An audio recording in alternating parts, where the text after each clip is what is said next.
Hi everybody. It was an allotment day yesterday and I forgot to film because we were so busy and it was so hot. I must say we've been having some really weird weather, cold, hot, wet, dry, and some of the plants are really struggling.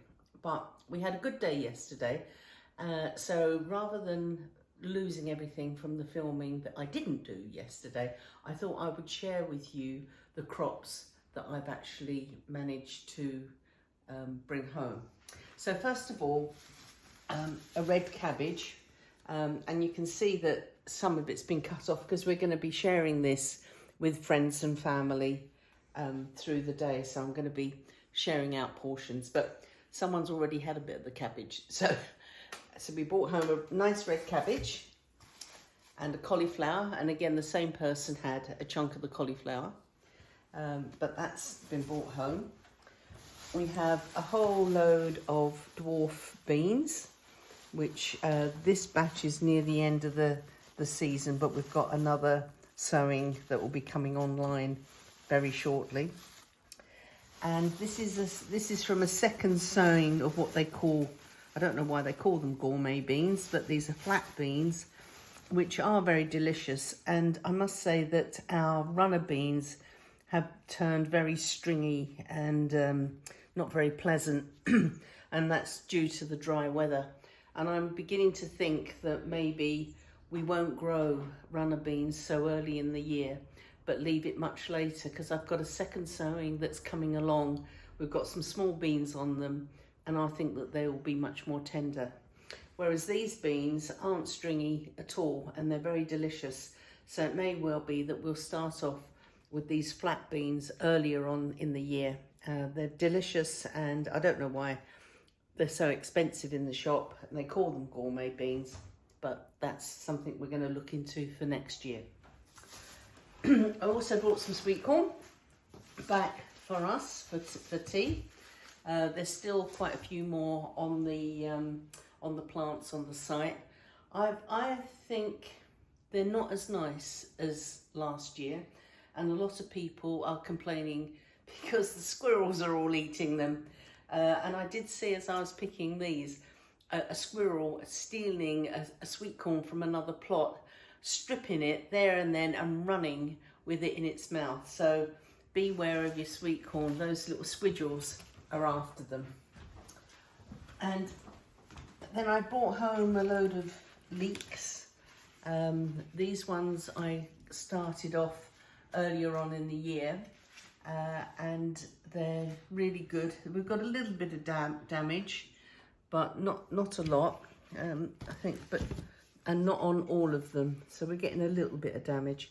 I've also put in a whole load of leeks for the autumn and next year as well.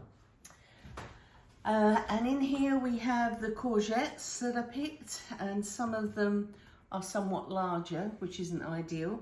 I mean, you only have to turn your back for a couple of days, and I certainly, I did debate this. I thought, should I leave it or should I not? Because I'll next be going down in about 4 days, and I thought, if I leave that on the plant, it will become a huge great marrow, and I'd rather eat it like this than have yet another marrow in my box. So you've really got to stay on top of cutting these courgettes, otherwise you end up with a box of marrows as well. But they are lovely, and we'll enjoy sharing these and cooking them up. In here we have some of our cherry tomatoes, and they're beautiful and they're lovely. They're really tasty, very sweet and very flavoursome, and they're absolutely gorgeous. I love the colours, the mixed colours, and I'll show you this one. And this is a green tomato called, I think it's called Green Doctor. Now the tomato I used to grow is called Sun Green, but I really can't get the seeds in the UK now. I can't seem to find the seed. And that was absolutely delicious. So if any of you know where I can get some seeds for Sun Green tomatoes, please let me know in the comments before. But I'm trying this a Green Doctor, as a substitute. And so far it has been nice, but I don't quite think it's as nice as sun green. And I'll take you to this basket. These are our heritage tomatoes, various sorts, and they are beautiful. This is a Dr. Witch's, and we've got a, I think it's called Starship something or another, I'm not quite sure, but there's a whole range of black and green tomatoes in here. We've got some pineapple anise, so that's, I think it's called black pineapple, in here as well. Gorgeous, and they are delicious.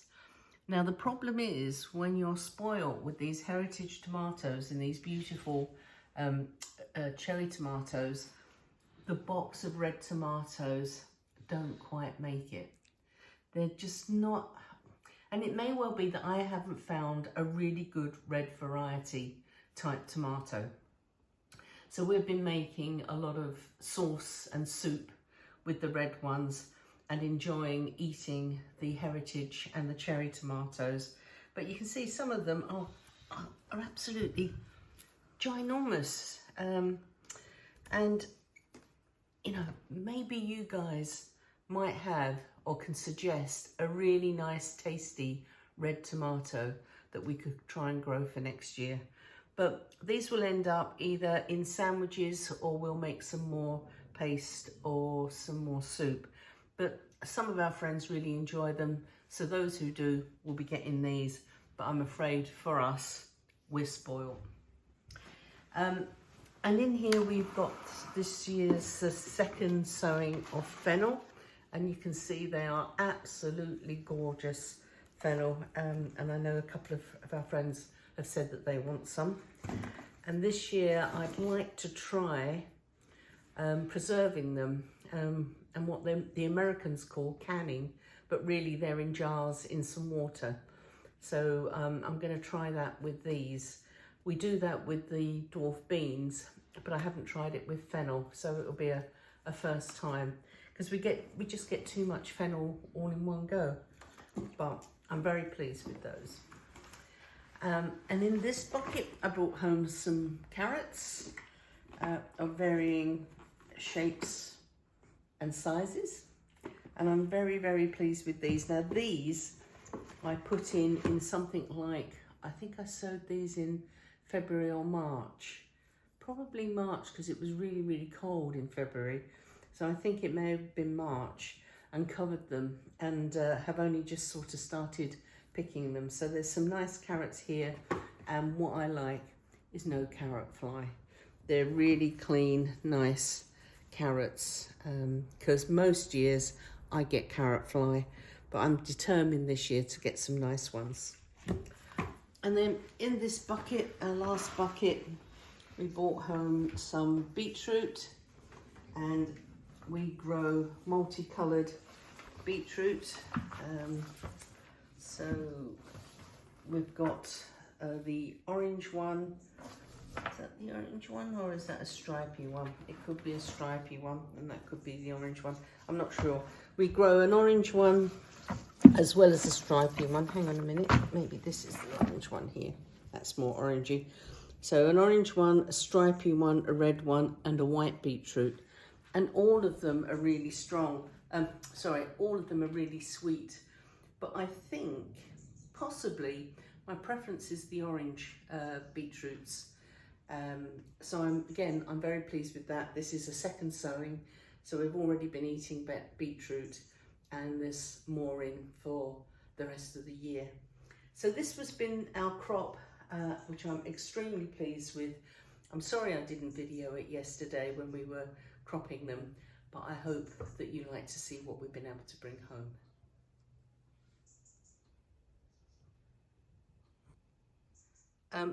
The thing about growing a lot of veg and being self-sufficient, or as self-sufficient as we possibly can, is that we need to do something with all of the produce. So this year's first batch of tomato sauce, passata, we've got 7 jars, and we have got 4 jars of tomato soup. So we'll probably make a second batch of both of those things, because during the winter months we do use an awful lot of these things in casseroles and curries and bolognese and all sorts of things, lasagnas. So it's a good way of storing without using freezer space. This is the first year I've ever made apple sauce. Well, it's apples for things like crumbles in the year. We've got a load of blackberries in the freezer, so when we want to, we can make blackberry and apple crumbles, which will be lovely. We've tasted the apple with custard and it's absolutely scrummy. So here is another opportunity or an option for doing something with all of the apples that we've got as well.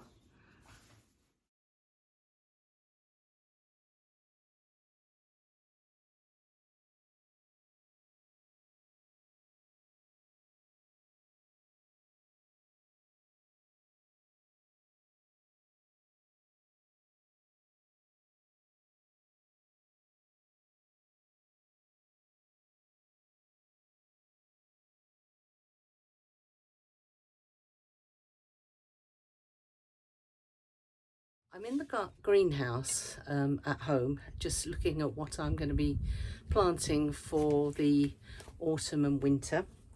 And I'll be sowing some tough ball onions, and these are to overwinter for main onions in the new year. So I've got some of these that I'll be planting in. Anything that I don't want or need a bit earlier, I can take as spring onions, because they make a good spring onion as well. I'm growing some spinach, and I'm going to be growing a number of Chinese vegetables and some radishes, but I'll show you those once I get to start planting them. But I'll just show you the tough ball, because really I'm a little bit late in putting them in, so I want to do those as quickly as possible. So I'm just going to fill the seed trays up here with some damp multi-purpose compost, and then just make a light indentation. I have an old inhaler that I use for this job, which is perfect for just pushing the soil down and making the indentations that I need to pop the seed in before covering them. So I'll do that now quickly. And these tough balls are a Japanese overwintering variety. I've grown tough balls before, but not as an overwinter seed. I've grown them as a set and they did well, so that's why I wanted to try and give them a go from seed. And I do multi-sow my onions, so I shall put approximately 3 seeds per cell. Just a little, actually, here we go. So about 3 seeds per cell, because they do push one another out as they start to grow. So I shall do that.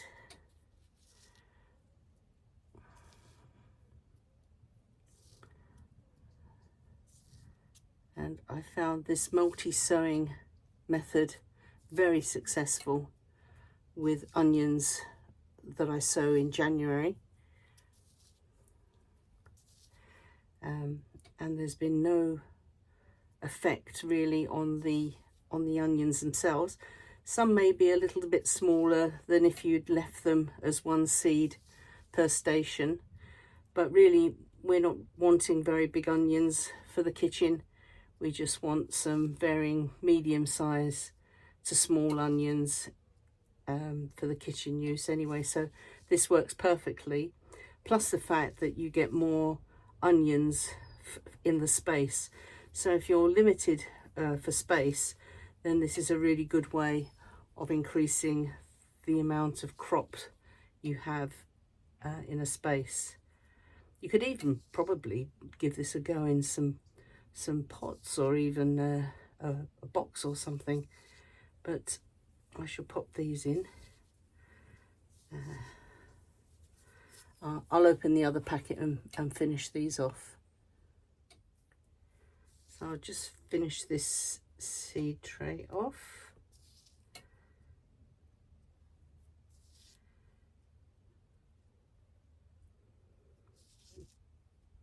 It's not too bad. So if 4 goes in, it's not going to be life-threatening. So if a couple more than 3 go in, it's not too drastic. But if you can try and keep to 3, maybe 4, that will be brilliant. There you go, that's the packet gone. I'll just give this a light cover, write myself a label and give them a good water. So I'll just put a label in and give them a good water. Just sprinkle a little bit of compost on the top, just to give them a light cover, like so.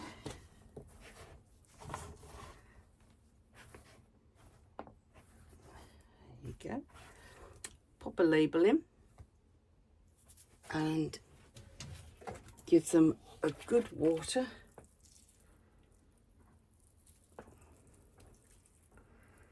And make sure that you keep the compost damp but not wet, not too soaking, because if it's too wet the seeds will rot, but it needs to be damp to ensure the seeds germinate. So give it a good water, and then I'll probably leave it for a little while. I need a little bit more of a top up. Leave it for a little while before I water it again. So they're the autumn onions that will be going in hopefully soon. I'm also planning to plant some other seeds today. Some spinach, this is Responder, that I'll be putting in a couple of trays for late autumn and spring. And some more radishes. They won't take long to come up. It doesn't matter if they don't get too big, they'll be fine for us, and they're great roasted. I love them in a roasty dish with a joint or something. And some wild rocket, which I'll be planting.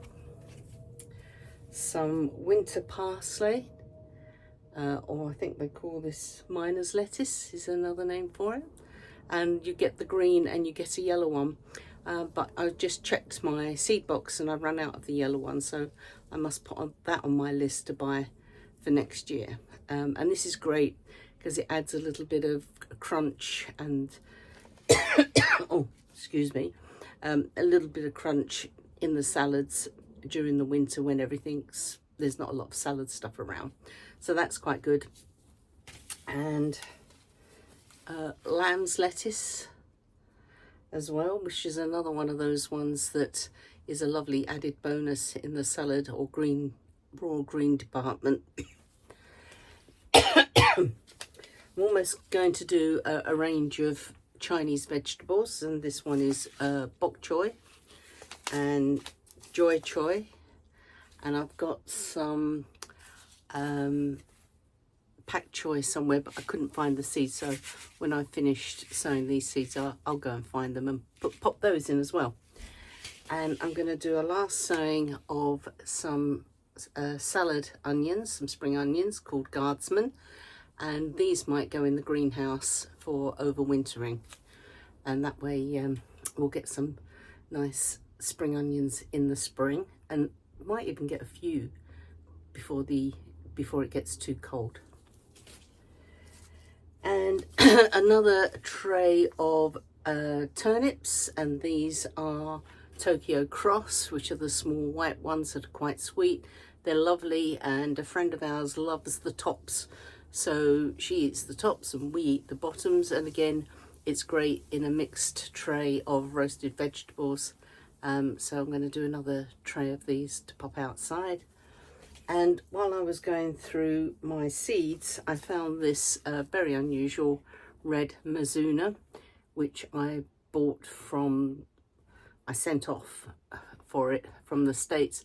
And I don't think I've grown it recently because the seeds look a little bit old, But I'm going to pop some in. It doesn't hurt. It's only a little tray and some seeds, so I'm going to put a few of these in. And everything I'm sowing from seed, I will put maybe about three seeds. So I'll multi-sow all of them, bar any of the Chinese vegetables, because they don't like being disturbed at all. So all of those I put in singularly, but near enough all the others I multi-sow. So rather than bore you with you watching me sow all those seeds, you've seen me pop in the onions. I'll be doing it in exactly the same way, and then I'll bring you back when they're all done. So there we go. There's the tough ball and the corn salad. And then further down here is half a tray of radishes, turnips, Tokyo cross, spinach just there. And over here, whoops. And over here we've got choy sum and some Chinese cabbages, some pink chard, the red mizuna that I showed you. I didn't show you the pink chard, but it's peppermint pink. So I popped a small tray of those in. A second tray of spinach, because we really enjoy spinach in the autumn. And as you know, once you cook it down, it doesn't go very far. So I've done a second tray of those. And I've got some joy choy, or pak choy, and some joy choy up here. And I just want to show you the cucumbers, because we've got a few cucumbers coming again.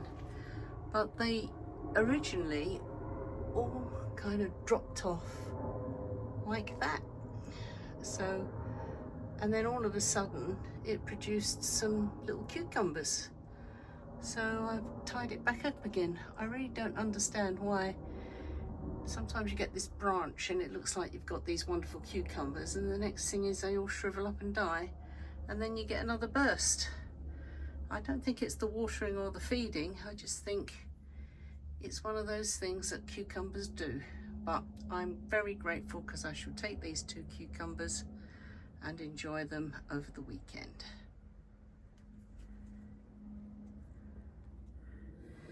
So that's all from me today, and wherever you are, whatever you're doing, happy growing, and I'll see you next time.